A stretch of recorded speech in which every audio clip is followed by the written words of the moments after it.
guys, I am back with a highly requested video. I know that I have been promising this video for ages, but I just wanted to make sure that we had all sleep issues ironed out before I filmed this, and I'm feeling pretty confident now, so here it is. So before I get started, just an obvious disclaimer that I'm not a sleep expert in any way. I'm just talking about my experience with my baby. So right now, my baby Emanuel is 9 months old. He is sleeping through the night about 11 to 12 hours, usually about 11 and a half-ish. And he also does his naps on his own. So that's where we are now. But before I get into how we got there, I thought it would make sense to give you guys some sort of context so you know where he was before we started this whole sleep training thing. So my baby hasn't been a terrible sleeper from the start. He's actually been pretty good. In the newborn phase, we of course had a few rough nights, but we could probably count that on one hand how many truly rough nights we had. Other than that, he would usually just feed, go back to sleep, and then wake up when it was time for his next feed. And that was in the newborn phase. His naps, however, are a whole different story. So when he was a fully fresh newborn, he would nap fine. But when he reached 3 weeks, that's when it just came undone and he was no longer a good napper. So although we haven't really struggled with his night sleep, we definitely struggled with his naps until we started to sleep train. Another important thing to mention is that we actually moved Emanuel to his own room and in his own cot at about 10 weeks old, which is much earlier than we had planned, but he basically grew out of his bassinet and we didn't have a choice. So he was actually starting to hit the edges, and the lack of space was actually starting to wake him up and disturb his sleep. So we thought it's time to move him to his room, and we were quite nervous about that he wouldn't sleep well, but we only had 1 or 2 kind of rough nights, like not even that bad. He probably woke up 2 more times than usual, but would settle back to sleep, and then after that he was completely fine. So that transition was not a big deal, although I will mention that most of my feeds were in his room. So he was familiar with his room already, and when we did have to hold him to sleep for his naps, we would be sitting on the nursing chair in his room. So he was super familiar with his room already before we moved him in there to sleep at night. Now, another thing to mention is that I have always fed my baby to sleep. He is breastfed and he's just always been asleep by the time he finishes his feed. I never sort of intended for that to happen, but it's just always happened that way. So before bed, I would feed him and he would be asleep and I'd put him down. Although with the middle of the night feeds in the early days, he was unswaddled when I fed him because I felt that he would fall asleep too easily if he was swaddled, and I needed him to stay awake to take his full feed. So he would be fed unswaddled, which meant that once I was finished feeding him, we would need to go and swaddle him. And that action in itself would sometimes wake him up a little bit so that he wasn't completely asleep when he was put down in the bassinet. So I guess in a way, we were unintentionally teaching him to self-settle from a very early age. Another thing that I found with moving him to his own room was that with his middle of the night feeds, once I was done with the feed, I would place him down, and even if he was still awake, I would just walk out the room. Whereas when he was sleeping in our room, if he was still awake, we would be actually patting him until he fell asleep. So that's something that we stopped doing just naturally when he moved to his own room. So that might be another thing that contributed to, I guess, starting to teach good habits. Now, luckily for us, we didn't experience a 4-month sleep regression or the effects of a 4-month sleep regression. I was just waiting every day once he hit 4 months for his sleep to just go downhill, but he just slept like normal. So we were really lucky with that. I don't know if that's got anything to do with the fact that we had moved him to his own room. He was already kind of starting to learn how to self-settle. I don't know if it was just a fluke, if we're just lucky, but we never experienced it. Now, as I said, his naps were a whole different story. So for most of his life after 3 weeks old, we have had to help him nap. And in the early days, he would often only nap if he was in the pram and if we were walking around. With that movement, he would nap, or if he was in a carrier, he would also nap, or if we were holding him, he would nap. But very rarely would we be able to just put him down in his bassinet and have him nap for a long period of time. That just stopped happening after 3 weeks and all the way up until about 7.5 months, which is when we started sleep training. So at that point, we had gotten him to a point where he would be able to take a short nap on his own, short meaning about 20-30 minutes, but he would always wake up after that short stint and not be able to go back to sleep. He wouldn't wake up upset. If we just left him there, he would be happy to, continue on with his day. But what we did was we would basically swoop in, I would pick him up and basically rock him back to sleep, and oftentimes just holding him for the rest of that nap because I would be too afraid to put him back down. Or I would put him back down, he would wake up again, I'd have to start the whole process again. So for a lot of his life, I have been doing that, and it just got really tiring. It got really, really tiring. I just kept waiting for the day that he would start doing long naps on his own. And when he hit 4.5 months, almost 5 months, he was throwing in some random 2-hour naps, which gave me this false hope that it was going to happen soon. And then he hit 5 months and he didn't do it for like 1.5 months, almost 2 months. And then he would throw it in here and there again. And so I was just constantly waiting for him to consistently do it, and it just never came. So I just thought enough is enough. We need to fix this. Also, by 7.5 months, he was no longer needing his middle of the night feed. However, he was waking up once a night around about 5 a.m. crying and needing to be resettled back to sleep, which would sometimes take an hour. So we endured that for about a month, waiting for him to get better, waiting for him to stop waking up at 5 a.m. needing to be resettled, and it didn't happen. And so that's why I decided to take action. So what I decided to do was contact a sleep consultant, and I had been avoiding this day. I really didn't like the idea of needing to sleep train. I just felt like it sounded like such hard work. It sounded like lots of tears from everyone involved, and I just didn't want to do it. But I thought, let's just speak to a sleep consultant and see what they say and see if they have some answers to some of the issues that we're experiencing. So I came across a particular sleep consultant who had a 45-minute phone call option for smaller sleep issues.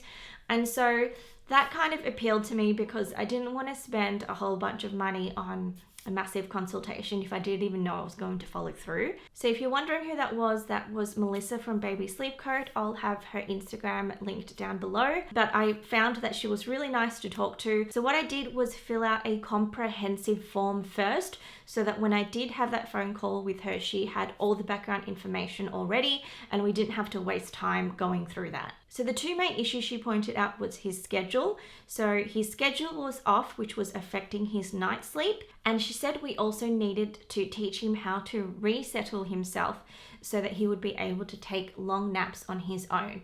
Now at that point, he was self-settling to nap already. We would just place him down, walk out the room, and he would cry for about 5 minutes or so, but he would eventually go to sleep on his own. But he wasn't resettling back to sleep. And she said there's a difference between self-settling, and resettling is a lot harder for them to learn. So her advice was that we would start him on the new routine first for 3 days so that he could get used to his new timings, and work on the sleep training for cat naps after that. So when we first started him on his new routine, we were still extending his cat naps by holding him. And that was just to sort of reset his body clock and get him used to his new awake windows. The two big differences between the schedule that we were on and the schedule that she recommended was that the awake windows we had him on were a lot longer than what she was advising. We would have him up for about 3.5, even 4 hours because he just didn't seem tired. But the new schedule had shorter wake windows. The other thing was his second nap of the day was going till 4:30, and she said that was too late and that would affect him in the middle of the night where he would wake up, which is exactly what was happening. So if you want to know what that schedule is, I do have a vlog which I'll link down below and up here on his 8-month daily routine. That schedule starts at 8 a.m. We're now starting the day at 7:30, so everything is earlier by 30 minutes. And that is because we're trying to get him on an 8 to 8 routine, but that didn't work out because he doesn't sleep till 8. So we're now on a 7:30 to 7:30 routine. Then we started the sleep training. Now, we didn't actually talk much about the sleep training methods or resettling methods. She basically said we need to choose a method and stick to it, and that it was really important that we stick to whatever method we start with, because you don't want to send mixed signals to your baby. Say, for example, the cry out method, but then you go and pick up your baby after they've started crying for 5 minutes. So I decided to go with the Ferber method, which many of you may have heard of already. But basically what it is you let your baby cry for a certain amount of time. You usually start with 2 minutes. Then you go into the room and resettle them while they're still in the cot for just a short amount of time, and then you leave the room.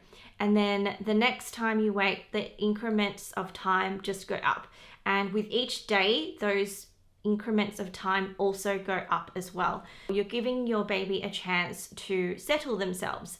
And you can imagine there's a lot of crying involved with this technique. So we started with his nap time. So like I said, he would usually sleep for 30 minutes, then wake up, and I would go in and hold him, and he would be able to keep napping after that.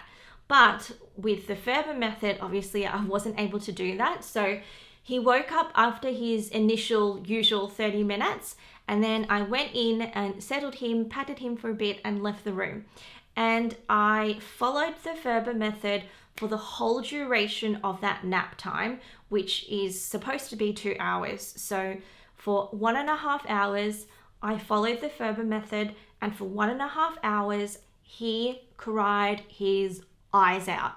And by the end of it, I was basically in tears. It was very painful. It was very, very hard. It was very painful. I literally couldn't do anything else during that time but just watch him on the monitor and just wait for the next time to go and resettle him. It was so heartbreaking. It was heartbreaking, but I did stick to it because I didn't want to sort of undo all the hard work. But what I found was that I would go in to resettle him. He would calm down a little bit, but as soon as I start walking out the room, he would fire up even worse than he was before. And I felt like it was upsetting him even more. Now, at the end of that 2-hour duration, like, he was still crying his eyes out. He had not gone back to sleep, and it was seriously like one of the worst days ever. And I was just heartbroken for him. Now, what we did that day was just give him a slightly earlier bedtime, which he did last all the way. He is actually able to stay awake for quite a long time if forced to, without getting upset. I considered that day as an absolute fail, but that night he slept straight through. And that was the first time for a long time that he had done that without waking up at 5 a.m. needing to be resettled. So although I thought that we had completely failed with that sleep training session, it obviously had an impact because he slept through the night. On day 2 of sleep training, I started again with the Ferber method for his nap, and after about 20 minutes or so of the same thing happening as the day before, I thought, this is making him even more upset that I keep going in and leaving the room, going in and leaving the room. I feel like he would have a better chance of settling down, of calming down, if I just let him cry it out. So I thought, I'm going to try the cry it out method instead. And you know what? He did cry for a long period of time. He cried for about 30 minutes or more straight. But then he started calming down. So he would calm down for a bit, and then he would grizzle a bit, and then he would calm down again. And I found that this method worked much better for him. And he didn't have a long nap that day, but I did consider that as progress. And that night he slept through the night again. Now on day 3 of sleep training, it was very, very interesting, and I feel like this is where we turned a corner. I decided to adopt the cry it out method from the very start, but he didn't actually really cry. He only grizzled here and there for a little bit, but he was basically happy to be silent and just kind of resting in his cot for the rest of that duration. So no, he didn't go to sleep, but he wasn't crying. So that was progress. And then by day 4 of nap sleep training, he did 2 hours. So it was amazing. Now from day 1 of sleep training, he has slept through the night the whole time. So that has really been a quick transformation for him. It wasn't difficult to get him to sleep through the night. The naps have been hit and miss from when we started. He hasn't always done a 2-hour nap. Sometimes it's 1.5. On a really bad day, it's only 1 hour, but he is now consistently doing long naps now, and definitely past the 30-minute mark. So I feel like it has been very successful, and it's amazing that you can just train a baby to do that.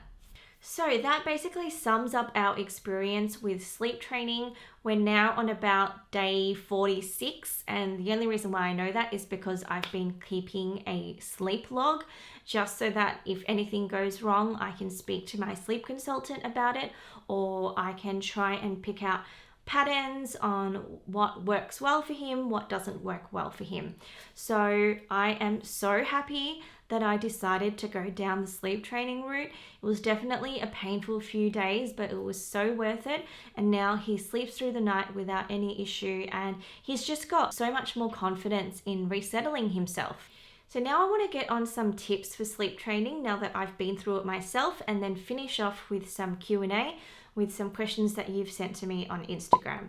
So first of all, let's get into the tips. So the first tip I have is to probably, if you can, wait to sleep train your baby until you know that they no longer need any middle of the night feeds, because it's a bit difficult to sleep train your baby if they're still waking up for a feed, because how are you supposed to know if they're waking up hungry or if they're waking up because they're just unsettled? So usually that's after 6 months. Of course, speak to an expert about that, but I would personally not attack the sleep training thing till after they no longer need any feeds during the night. The next tip is, if you are going to adopt a sleep training method that involves crying, you need to be emotionally prepared for that. Like, it is seriously heartbreaking, but just know that it is the means to an end, and know that your baby is not going to hold a grudge against you as well. I would find that at the end of a 1.5 hour crying session, I would pick him up, cuddle him, and like 5 minutes later, he was completely fine. He was laughing again as if nothing had happened. So I don't believe it has long-lasting effects on your baby. Obviously, if you adopted a method that involves crying and like you did it for weeks and it's not working, then I would question whether or not it's working for you. But if it's just a few days, I personally think that it's completely fine. Another tip for sleep training is, if it's possible, try not to do it on your own. Try and have your partner or a family member with you, just so that you've got emotional support as well. And also just so that you can keep each other accountable, so you're not giving in if it doesn't work immediately. Another tip is to try and pick a period of time where you know that you're going to be at home. Now, I did it in lockdown, so that was no issue for us, and I guess lockdown worked in our favor. We weren't going anywhere anyway. But if you want to give your baby the best chance at achieving success with this sleep training, then you don't really want to be going out and about and ruining their schedule if you're going to start this journey. Now, speaking of giving your baby the best chance at sleep, you want to make sure that they're dressed appropriately, they're not too cold, they're not too hot, they're in an appropriate sleep sack, the environment is good. Now, I use a sound machine, which has worked really, really well for us, and we use the white noise for all his sleep, so for his naps and his sleep, and we find that works really well. It also works really well to drown out any outside noise as well. And we use a stick-on blockout blind as well. Now, for a period of time, I had stopped using that because I was convinced it wasn't helping and it wasn't making a difference. And the reason is because we didn't have it up perfectly so that it would be so completely dark when you put a hand in front of your face. And that is how dark it needs to be. And I know that because I've now experienced it. And I worked out that my baby was actually waking up when the sun rises, and it would almost be to the minute that that's when he would wake up, because although his room was very, very dark, it was still letting in little flickers of light where the blockout wasn't up properly. Now, as soon as we fixed that, he slept way past his usual time. So if you are skeptical, like I was, about how dark the room really needs to be, I can tell you that I've tried both, and if it's really, really, really, really dark, but not pitch black, that may not cut it. Now, the final tip I have about sleep training and about putting your baby on a strict schedule is to just maybe be prepared for the judgment and the comments that people will make, probably your parents or your in-laws or your older family members, because that lifestyle may be quite foreign to them, and so they may not understand why you have your baby on a schedule and on a very strict schedule. But just know that you are doing the best for your baby, giving your baby the best chance at sleep, giving them the best chance at being well rested so that they can be happy when they're awake. So just stick to your guns if you do get any of that judgment. All right, so that sums up all my personal tips on sleep training, on putting your baby on a schedule. Now, I did ask on Instagram if you guys had any questions for me to address in this video, and I will address them if I haven't addressed them already up until this point. So the first question is sleeping on tummy all right? So if your baby can roll both ways and roll back, then it's fine for them to sleep on their tummy if they put themselves there. So you wouldn't put your baby down on their tummy, but if they roll around and they end up sleeping on their tummy and they're confident with rolling back as well, then you can leave them like that. I leave Emanuel like that if he falls asleep that way, because he's now strong enough to put his head to the side, and he's very confident with being able to roll back if he wants to. However, when he first started rolling, that was a different story. That's when we had to unswaddle him and teach him how to sleep with his arms out. So we had a couple of rough nights. He would roll over and then get stuck and not know how to roll back. So we would then have to roll him back and then also resettle him back to sleep. That only lasted about a couple of nights, and then he didn't roll over after that until he actually knew how to roll back. They do say that if your baby starts rolling, to give them lots and lots of mat time when they're awake so they can practice while they're awake, and they're less likely to practice in their sleep. When do you as the mother start feeling human again? Wow, that is a big question. It's not sleep related. Obviously, when you start getting more sleep, that's when you will feel good again. All I can say is hang in there, you are doing amazing, and everything is just a phase. Please talk about how you fixed cat naps and transition to 2 naps. So I've spoken about how we fixed cat naps. We just dropped the third nap. We just dropped that third cat nap when we felt that it was interrupting his night sleep. It was pretty seamless. So yeah, it was a non-climactic event for us. Does teething affect baby sleep? Now, I always thought teething would be terrible. In saying that, Emanuel only has his 2 bottom teeth, so it's not like I've experienced this a whole lot. But he recently got his 2 bottom teeth and it didn't really affect his sleep. There was only one night where he woke up twice crying. Both times he put himself back to sleep, and that was after the sleep training. Did you guys use pacifier or dummy? We tried to use a dummy from the start, and in the early days, like when he was up to about 4 weeks or 3 weeks, he was taking a dummy. After that, he just lost interest, or we would be able to use it to settle him just before a nap, and then he would spit it out once he was asleep and he wouldn't want it anymore. And then after a few months, he was just like, yeah, I'm done with it. So he hasn't been a big dummy user.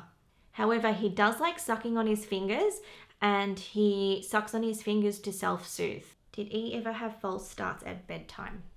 So no, we haven't experienced the false starts. And as I said, I feed him to sleep every night, and I still do, even though he's sleep trained. And that has worked for us. And I was always so scared that feeding him to sleep would mean that he would be a terrible sleeper in the future. But He feeds to sleep and he sleeps through the night. Now, is it necessary to extend cat naps or just allow for more naps in a day? Now, this is an interesting one because I was wondering the same thing as well. And there have definitely been days where Emanuel would just cat nap throughout the whole day. If we were out and about, we find that if he does a nap in a pram or in the car, it's only ever a short one. He very, very rarely does a long nap when he's out and about. Overall, he has been fine on those days, but I wouldn't say that it's a long-term solution for your baby if they're not super well rested. But in saying that, like I said, I'm not an expert and every baby is different. Now, the great thing about his schedule that he's on now is that his morning nap is just a short nap capped at 30 minutes. So we don't even need to worry about that one being extended. It was always only the afternoon nap that we had to extend when it doesn't work and you need to pick them up versus letting them cry it out. So I never gave in to this because my sleep consultant did mention that we need to, once you pick a method, you need to stick to it. You can't give in because then you're basically just sending mixed signals to your baby and it confuses them and you're undoing all your hard work and all their crying, basically. That is obviously not what she said in those words, but I just wanted to make sure that we would commit to it and we wouldn't give in. How long are the recommended naps? So as I mentioned, I do have a 8-month daily routine video, which you might want to watch, but basically his morning nap is capped at 30 minutes and then his afternoon nap is ideally 2 hours. And that is for an 8-month-old, and he'll be on that same schedule until he drops his morning nap, which is around 13 to 18 months old. Do you wake E from naps throughout the day and put down at certain times? Yes, we now have a certain time schedule that we stick to, and our sleep consultant had mentioned that if you do this, it just helps them with their body clock. They know that at a certain time they will be asleep, whereas if you have different times every single day, it's just not consistent and it doesn't give them the best chance of sleeping and having good naps. So as I mentioned, his morning nap is capped at 30 minutes. So if he was to sleep past that, we would go and wake him up. And his afternoon nap is capped at 2 hours. And once again, we would wake him up if he sleeps past that. Our bedtime routine, we don't have a bedtime routine because, I mean, apart from giving him a bath every night and then me feeding him, unless you count that as a routine, I guess that's a routine. And that's because he still feeds to sleep. By the time he's finished with his feed, he is asleep. And it doesn't matter if he's had a long nap that day or he's done perfect naps that day, he will still feed to sleep. And you know what? That works for me. It works for him. So I'm not going to change that until I need to. However, we do have a nap time routine, which you will see in that video if you watch it. Basically, I read him the same book every single time and I put him down, zip him up in his sleep sack, turn the sound machine on, and I always say the same thing, which is, it's nap time, baby, have a good sleep, mummy loves you. And that's our nap time routine. At night, does Bub sleep in sleep sack and with a blanket on top or just a sleep sack? So no, we don't put a blanket on him. We did used to put a couple of blankets on him when he was a newborn, when we knew that he wasn't moving at all. But as soon as he started moving around in his sleep, which was not long afterwards, we stopped using a blanket because we didn't want the blanket to like end up on his face or anything like that. And you know what? He does move a lot in his sleep. So I feel like if we were to put a blanket, even if we were to tuck it in really tightly, it would just end up all over the place by the morning. So if it's really cold, we use a 3.5 tog sleeping bag with arms and we just layer him up like crazy underneath. All right, so that concludes my video on all sleep related things for my baby. If I missed anything, if you guys have any further questions, please leave a comment down below. I know you guys love to DM me on Instagram rather than leave a comment, but if you leave a comment down below, it means that it will help others if they're wondering the same thing as well. Now, speaking of Instagram, do follow me there if you don't already. I do post a lot on my stories, and if you haven't seen my other mummy content, I have a whole playlist available, which I will link down below, and I will see you guys in my next video. Bye.